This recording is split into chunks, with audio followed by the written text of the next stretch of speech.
नमस्कार, मैं चंद्रकांत मिश्रा और आप देख रहे हैं today24.in। साहित्य और संगीत से जो परिपूर्ण हो और उसके ऊपर वो आचार्य हो, ये सौभाग्य और ये गुण बहुत कम लोगों में मिलता है। बिहार की धरती काफ़ी उर्वरा है और इस धरती से ही एक नायाब हीरे मोती की तरह निकले अमरदीप झा गौतम, एलिट इंस्टीट्यूट के डायरेक्टर। आज उनसे बात करने का मकसद इसलिए भी बनता है क्योंकि आज मेंस का रिजल्ट आया है। सर का खुद का ऑरा इतना ज़बरदस्त है कि बच्चे तो बच्चे, अभिभावक भी और कई बिहार के गुणीजन लोग इनसे प्रभावित हैं। उन सब बारे में बात करेंगे हम, लेकिन पहले सर से बात करते हैं और जेईई के रिजल्ट की बधाई देते हैं। स्वागत है सर आपका हमारे चैनल में। बहुत बहुत आभार आपकी पूरी चैनल को, आपको और पूरी टीम को। सर बहुत बहुत बधाई हम लोग आपको देंगे क्योंकि जेईई में एक बार फिर से एलिट ने परचम लहराया है।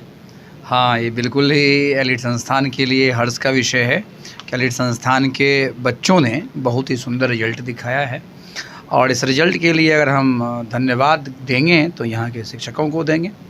यहाँ की जो विशेषता है, यहाँ की जो फैसिलिटीज़ है, बच्चों की कड़ी मेहनत है, गार्जियन का जो लगाव है, इन सब को लेते हुए हम कहेंगे कि एलिट इंस्टीट्यूट का रिजल्ट बहुत अच्छा आया है।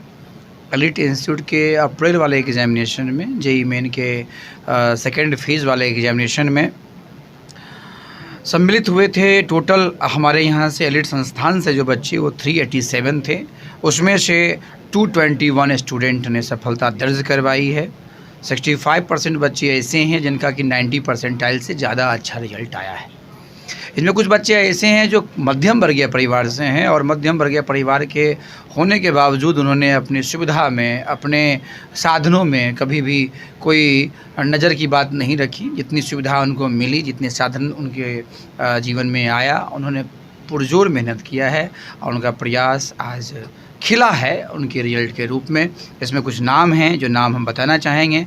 मिशु कुमारी है, चेतन प्रकाश है, सृष्टि मिश्रा है, पल्लव शेखर है, शकील अहमद है, निवेदिता शंकर है, अतुल झा है, प्रियांशी राज और जितेंद्र शर्मा। ये वैसे बच्चे हैं जिनका 90 परसेंटाइल से ज़्यादा अच्छा मार्क्स आया है। हम ये भी कहना चाहेंगे एलिट इंस्टीट्यूट के 221 स्टूडेंट जो इस बार 221 बच्चे जो इस बार जेईई मेन के सेकेंड फेज़ में सफल हुए हैं, इसमें सामान्य वर्ग के 86 हैं, ओबीसी के 94 हैं और SC ST के 41 छात्र शामिल हैं।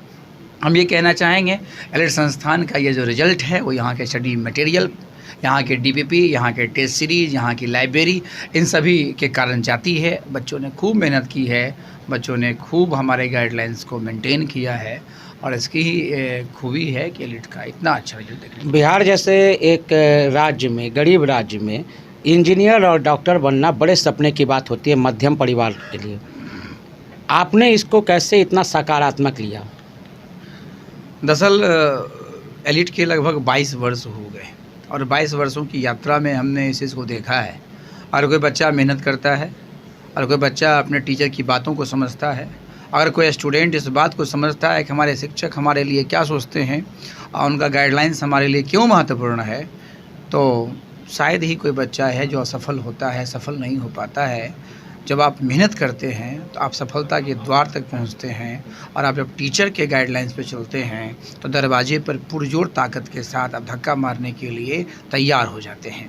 तो हम कहना चाहेंगे कि बच्चों के अंदर एक खुद ही प्रतिभा है। बिहार में प्रतिभा एक कमी नहीं है, उन्हें अवसर देना चाहिए, उन्हें उचित मार्गदर्शन देना चाहिए और इसका ही परिणाम है कि एलिट संस्थान का इतना अच्छा रिजल्ट होता आया है। एलिट का जो माहौल है, एलिट के जो साथ जो टीचर और स्टूडेंट का जो रिलेशन है, इस सब की ही जमा पूंजी है कि एलिट संस्थान का इतना सुंदर रिजल्ट देखने को। लेकिन सर माफ़ कीजिएगा, आप बार बार बोल रहे हैं कि टीचर का ये दिशा निर्देश होता है, लेकिन जहाँ तक हमारी जानकारी है कि एलिट के बच्चों को कोई टीचर गाइड नहीं कर रहा है, कोई योग गुरु गाइड कर रहे हैं जो समय पे उनको योगा अभ्यास बताने लगते हैं, जो समय पे उनको मन की शांति कैसे हो ये बताने लगते हैं, उनका फोकस कैसे केंद्रित हो। तो ये तो कोई टीचर का काम हो नहीं सकता, ये तो कोई लगता है कि योगा टीचर हो या फिर साहित्य और संगीत से जुड़ा हुआ व्यक्ति हो, उसके नेतृत्व का ये काम है।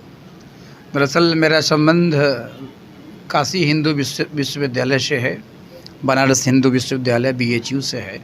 तो मैंने जो संस्कृति, जो संस्कार वहाँ सीखा है, जो जाना है, हमने वही संस्कृति, वही संस्कार यहाँ भी दिया है। और हम ये चाहते हैं कि हमारे बच्चे बौद्धिक रूप से, मानसिक रूप से प्रतियोगी परीक्षाओं के लिए तैयार तो हों ही, साथ ही साथ अपने जीवन में एक उचित व्यक्तित्व को भी दिखा पाएँ, जिससे समाज और राष्ट्र का निर्माण हो। मैं समय समय पर बच्चों को योगाभ्यास की शिक्षाएं भी देता हूं।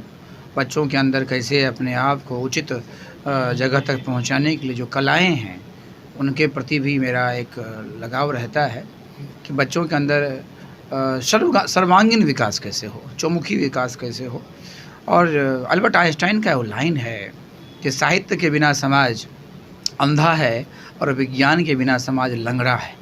तो हम ये कहना चाहेंगे कि किसी भी बच्चे के अंदर अगर हम विज्ञान के चीज़ों को, विज्ञान की बातों को डालते हैं, तो उनके अंदर उनके व्यक्तित्व के निर्माण के लिए, चरित्र निर्माण के लिए उनके अंदर साहित्यिक चीज़ों को भी बीजारोपण करना ज़रूरी है। और साहित्य ही है जो हमें निराशा के भाव में, हमें नैराश्य भाव से उबारता है और हमें एक सकारात्मक ऊर्जा तक पहुंचाता है। इसलिए साहित्य तो हमारे रगों रगों में है। भारत की संस्कृति में साहित्य है, दर्शन है, अध्यात्म है। तो बच्चों को ये समय समय पर मिलता है। समय पर टेस्ट भी बच्चों के लिए जाते हैं, जिनके अच्छे मार्क्स होते हैं उन्हें प्राइज़ भी दिया जाता है। तो आपको मानसिक रूप से भी और बौद्धिक रूप से भी मजबूत करने का, कि आपका आत्मबल और मनोबल बढ़ता रहे, जिससे कि आप अपने जीवन में किसी भी गलत धारणाओं में ना जिएं और अपने आप को विकसित कर पाएँ, पल्लवित हो पाएँ, पुष्पित हो पाएँ। एक आखिरी सवाल सर कि एलिट का 22 वर्ष से ऊपर आपने बताया कि हो गया है, तो क्या आज के दौर में भी जो बिहार से बच्चे कोटा चले जाते थे, बाहर जाके तैयारी करते थे, उनको रोकने में एलिट जैसे संस्थान कितने कारगर हुए हैं? एलिट ना किसी को बुलाता है, ना ही किसी को दूर करता है, ना ही किसी को रोकता है।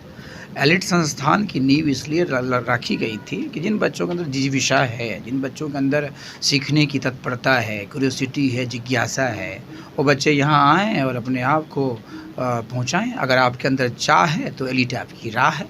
अगर आपके अंदर है कि हमें अपने जीवन में अपने आप को उठाना है, तो आपके लिए एलिट है। आप यहाँ आएँ। बच्चे कहीं भी जाएंगे तो वहाँ तो टीचर के ही सानिध्य में रहना हो।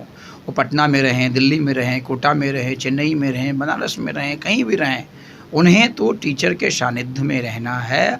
और एक योग्य शिक्षक, एक योग्य माहौल, एक उचित माहौल जो है वो बच्चों के लिए बहुत ज़रूरी होता है। तो हम कहना चाहेंगे पूरे भारतवर्ष के शिक्षकों के लिए भी और छात्रों के लिए भी कि वो जो धुरी है, वो जो एक्सिस है, जिसके अबाउट पूरा का पूरा हमारा कैरियर चलता है, हमें उस पर ध्यान देना चाहिए कि पढ़ाई लिखाई में हमें आज जो हमारा वर्क है, आज उसे हम पूरा करें, प्रैक्टिस करते रहें।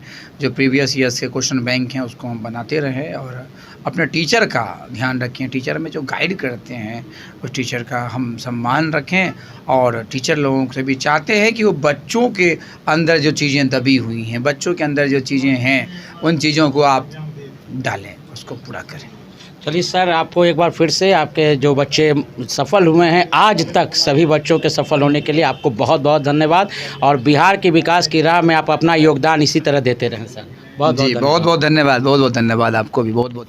तो आपने देखा एलिट के ये डायरेक्टर थे अमरदीप झा गौतम जी, जिन्होंने बताया कि किस तरह से बच्चों को तैयारी करनी चाहिए और अध्यात्म उसमें कितना योगदान देता है, और दैनिक जो दिनचर्या होती है उसको सुव्यवस्थित करके किस तरह से अपने फोकस को, एक बार गोल को अचीव किया जा सकता है। जो भी ऐसे बच्चे हैं जो जाकर के बाहर तैयारी करना चाहते हैं, दिल्ली जाएँ, कोटा जाएँ, आपकी जहाँ भी इच्छा हो, लेकिन यदि आप पटना से जुड़े हुए हों तो एक बार इस संस्थान में आके जरूर माहौल को देख लें और समझ लें कि क्या वास्तव में आपको यहाँ से बाहर जाने की ज़रूरत है या नहीं है। इसी तरह की तमाम खबरों से जुड़े रहने के लिए आप हमारे चैनल को लाइक करें, शेयर करें और सब्सक्राइब करें। आपके तमाम सवालों के जवाब की जीत के साथ मैं Chandrakant Mishra, today24.in। Thank you. Video को लाइक करें, शेयर करें, सब्सक्राइब करें और तमाम तरह की खबरों से जुड़ने के लिए बेल आइकन को ज़रूर दबाएं। धन्यवाद।